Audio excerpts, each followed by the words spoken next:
بیچ میں ملے ہوئے. وہ ہوتا کیا ہے, ایک بہت سال پہلے ایک کتاب آئی تھی, بڑی چھوٹی سی کتاب تھی, اس کا نام تھا confessions of an economic hit مین.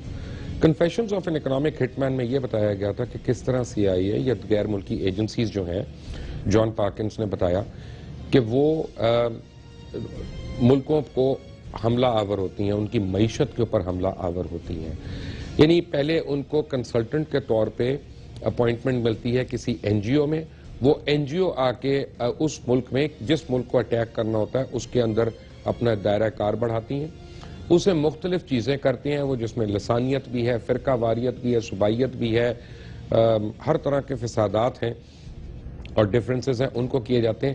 پھر ان کو لونز دلوائے جاتے ہیں ورلڈ بینک سے, IMF سے, ان ساری چیزوں سے لونز دلوائے جاتے ہیں تاکہ وہ مزید مقروض ہوتے رہیں. انڈونیزیا کی اگزامپل سب کے سامنے ہے, اور اس کے بعد بولیویا کی, اس کے بعد پاکستان کی, یہ ساری اگزامپلز آپ کے سامنے ہیں.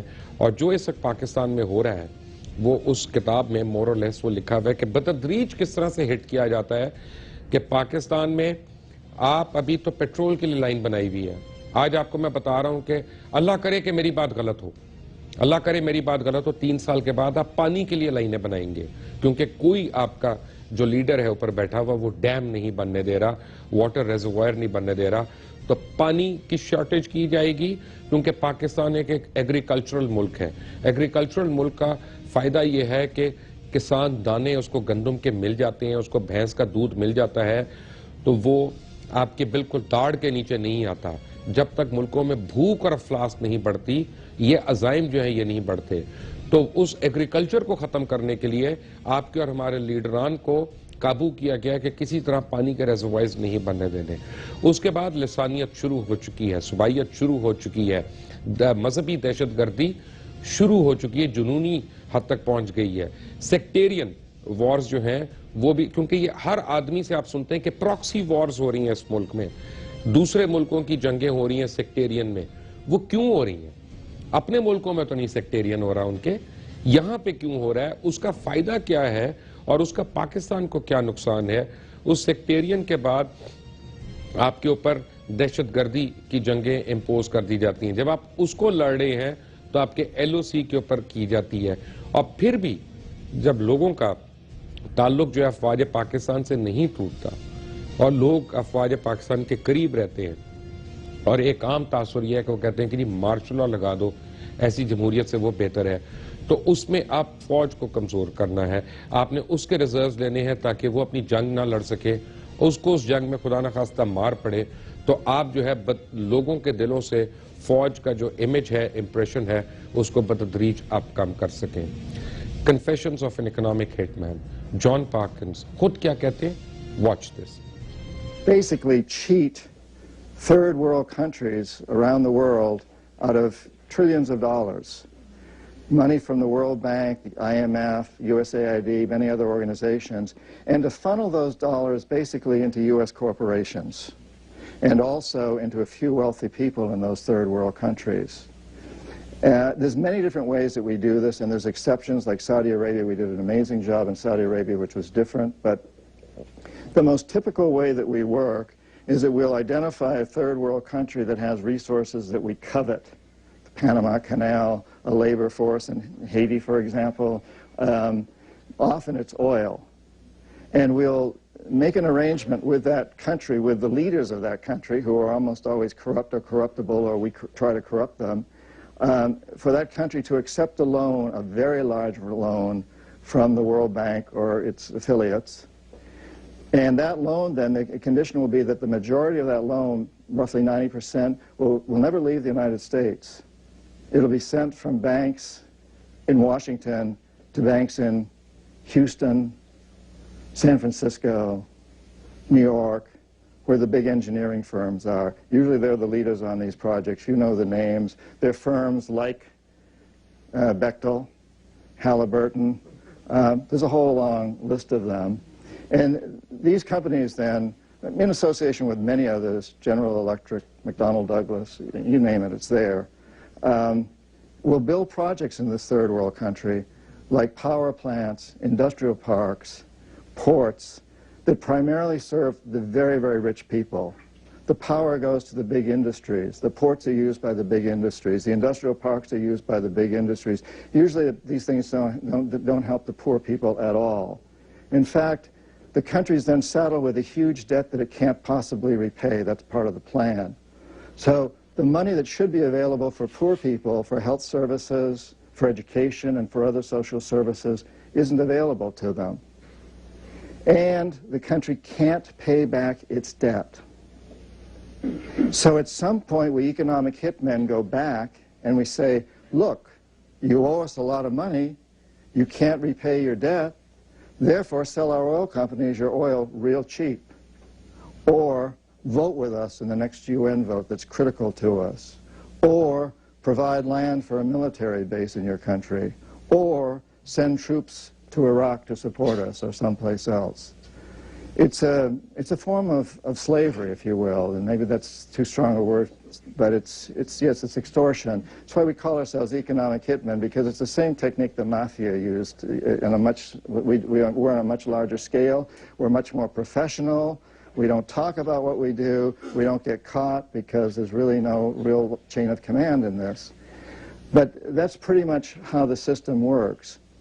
And using that system, we have built the world's first truly global empire. This is empire. And most Americans don't realize that. A lot of the other people around the world do, but most Americans don't realize that. Most Americans think that foreign aid, the World Bank money, is altruistic. It's going to help the poor. For the most part, it isn't. It's going to line the pockets of our corporations here and some wealthy individuals in these countries that are part of the system, and in the process get very wealthy from these projects that we put in for them.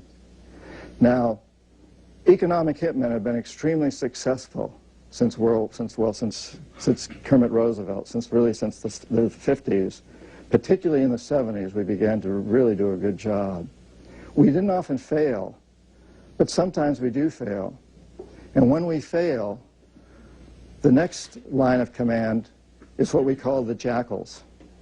These are CIA-sanctioned operatives who will go in and try to overthrow a government, and if that doesn't succeed, they'll try to assassinate the people in the government that need to go. It's one of the great burdens of an economic hitman. There's a lot of burdens. I mean, well, I can talk about that later, how this affected my conscience. And I would say that, however, what economic hitmen do is not illegal. आप सुन रहे हैं, मसलन आपको मैं एक बात बताता हूं कि जब मियां नवाज शरीफ की पिछली हुकूमत थी तो उन्होंने वो काम करने शुरू कर दिया जो जॉन पार्किंस या उनकी तरह के लोग या रेमंड डेविस की तरह के लोग उनसे करवा रहे थे। जनरल मुशर्रफ ने एक्चुअली जो कू किया वो कू नहीं था, कू वो था जो मियां नवाज शरीफ और जनरल ज़ियाउद्दीन ने किया, और उन्होंने पाक फौज के अंदर जो है एक कॉन्स्पिरेसी जो है वो शुरू करने की कोशिश की। General Musharraf actually stepped in to save Pakistan, और उसका एक यानी प्रूफ यह है कि 2007 के करीब जब IMF को टोटल फारिग कर दिया गया, पाकिस्तान ने हर किस्म की पेमेंट कर दी और बतदरीज 6.5% की इकनॉमिक ग्रोथ हो रही थी, तो वहाँ पे ज़रूरत पड़ी कि इकनॉमिक हिटमैन आए, जनरल मुशर्रफ को जो हटाया जाए वहाँ से, क्योंकि ना वो बूट्स ऑन द ग्राउंड आने दे रहे थे, ना वो गवादर का कंट्रोल दे रहे थे, और ना वो चाइना से स्ट्रैटेजिक डिस्टेंसिंग कर रहे थे। और उसके बाद असैसिनेशन, जिसका जॉन पर्किंस कह रहे हैं, बेनज़ीर भुट्टो की असैसिनेशन होती है, जिसको जासिम हनीफ तालिब ने यह भी कहा कि the black swan event, Benazir Bhutto की असैसिनेशन होती है, और उस असैसिनेशन के बाद वो टॉपसी टर्वी होना शुरू हो जाता है।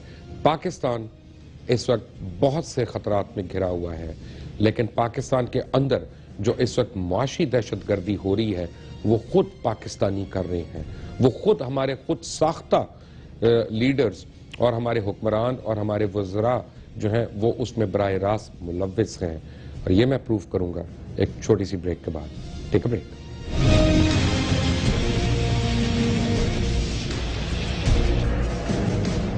Welcome back. इतनी दफ़ा मैंने सऊदी अरेबिया का नाम लिया है इस शो में, आप लोग सोचते होंगे कि मैंने क्यों लिया। आप ये देखें कि मियां नवाज शरीफ को रखा किसने, मियां नवाज शरीफ को पूरे ख़ानदान के साथ लेके कौन गया यहाँ से, मियां नवाज शरीफ की वापसी किसने कराई, जी सऊदी अरेबिया ने। अब सवाल ये पैदा होता है ये खादिमुल हरमैन है या खादिमुल अमरीकैन है। मैं आपको चंद हकाइक बता देता हूँ, आप लोग खुद फैसला कर लें। 1991 में जब अमेरिका ने कुवैत जंग में इराक के ऊपर हमला किया तो हवाई अड्डे और ज़मीनी रास्ते तमाम के तमाम सऊदी अरेबिया ने जो है उनको प्रोवाइड किए थे। यहाँ तक कि जब इराक के न्यूक्लियर रिएक्टर के ऊपर इजरायली एयरफोर्स ने हमला किया तो उस वक्त सऊदीज के पास एवैक्स आ चुके थे, अमेरिकन एयरफोर्स के जो थे, और उन्होंने इजरायली प्लेन्स को पकड़ लिया, डिटेक्ट कर लिया, लेकिन उन्होंने ना इराक को वार्न किया ना उनको रोकने की कोशिश की। 1998 में इराक पर बगदाद पर बमबारी के लिए अमेरिकन जहाज सऊदिया की सरजमीन से उड़े और मुसलमानों का कत्लेआम हुआ। 2001 में एक बार फिर अमेरिका ने सऊदी अरब से अफगानिस्तान पर हमला किया और सऊदिया की फिजाई हदूद मुस्लिम ममालिक पे हमलों के लिए अमेरिका को हमेशा मैसर रही। 2003 में इराक पर हमले के लिए एक बार फिर सऊदिया ने अमेरिकियों के लिए अपने हवाई अड्डे और ज़मीनी अड्डे जो हैं वो फराहम किए। 2009 में यमन पर अमेरिकन ड्रोन हमले सऊदी अरेबिया से शुरू हुए। 2010 में ईरान पर मुमकिना इजरायली हमले में सऊदी फिजाई हदूद इस्तेमाल करने की इजाज़त दे दी गई और एक बार फिर 2013 में शाम पर अमेरिका की जानिब से हमले में सऊदिया की मुकम्मल हिमायत का ऐलान किया गया। खुद अमेरिकन और खुद जॉन पार्किंस क्या बताते हैं कि सऊदिया ऐसा क्यों करता है। Watch this. In 1971,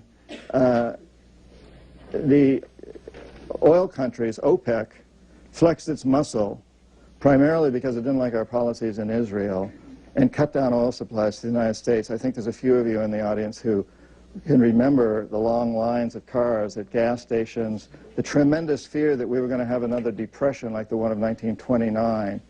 And the U.S. Treasury Department came to me at that time and a couple of other economic hitmen and said, this is unacceptable. What kind of a plan can you devise to make sure this never happens again? Well, we knew that the key was Saudi Arabia. Saudi Arabia had more oil than anybody else in the world, and we knew that the House of Saud, the royal family, was corrupted and corruptible. And so we zeroed in on Saudi Arabia. It's a long, fascinating story on how we made this plan work, including some interesting things we did, pimping and all kinds of things that are described in detail in the book. But to make that long story short, the plan we came up with, in which Saudi Arabia accepted, was that Saudi Arabia would send most of its oil money, petrodollars, back to the United States, investing them in U.S. government securities, which it has done to the tune of many trillions of dollars. And the U.S. Treasury Department would be given control over all the interest earned on these government securities and would use that interest to hire U.S. companies to build projects in Saudi Arabia. Those projects were things like salinization plants, big power plants, highways, ports. Huge cities rose out of the desert in Saudi Arabia, and we did it in a westernizing way. We have turned Saudi Arabia essentially into a westernized country. I should back off a little bit and say part of the way we convinced the House of Saud to do this was to let them know that if they didn't do it, they would go the way of Mossadegh. So you offer them a good deal, you know, and if they did do it, we'd keep them in power. Part of their deal with us was that they would assure that the price of oil will remain within limits acceptable to us for as long as they're in power, which they've done. They are able to do that because they control so much of the world's oil. So this amazing deal was struck with the House of Saud, which has more blowback because right now the House of Saud is under a lot of pressure. It's very unstable. It's very unpopular. A great many Muslim people are extremely angry at them because the most sacred country in the Muslim world has been westernized. Medina and Mecca are surrounded by westernized places. And a lot of people, including Osama bin Laden, are really angry about this. But in the meantime, all these years, we've been able to keep the price of oil where we wanted it, and we protected the House of Saud. So this was a tremendous success for us economic hitmen. I was in Saudi Arabia putting this deal together. It was one of our greatest success stories, and we figured we could do this now in Iraq. So we went to Saddam Hussein and explained this plan to him and told him that we'd do the same thing with him, but he didn't buy. And I don't know why he didn't buy. Maybe just because he's crazy. I really don't know why he didn't buy. But he didn't buy. Had he bought, make no bones about it, have no doubts about it, had Saddam gone along with our plan, had he bought the deal, he'd still be head of state of his country, and we'd be selling him all the airplanes and all the tanks and probably chemical plants that he wants, because we've done it to a lot of other people like the Shah and many others. But he didn't buy. So we sent the Jackals in. But the Jackals couldn't get through to Saddam. His bodyguards were too loyal. Torrijos' bodyguards had been trained at the School of the Americas by American officers. And it was easy to get through to them. You know, it's a good story that, you know, people like that look to their bosses, their trainers, as the ultimate, you know. So if the bosses come back and say, assassinate the guy you're supposed to be guarding, and we'll pay you a lot of money to do it, who's the most dangerous man around? The guy that's carrying the guns. If you've got bodyguards, you better make sure they're very, very happy with you, because they got the guns. But Saddam's were loyal. And he had a lot of doubles, too, so even his bodyguards often didn't know who the real Saddam was. So we didn't get through to him. So the third line of defense came into play, the military, 1990. We attacked. Thought Saddam had been sufficiently chastised at that point that the economic hitmen went back in, failed again. Jackals went back in, failed again. Military went back in. You know the story. That's pretty much, you know, a brief kind of history of what's been going on since World War II, this empire building. And in a way, it started innocently. जी, और ये आपने John पार्किंस के मुंह से सुना है, जो खुद बता रहे हैं कि मैं सऊदीया में गया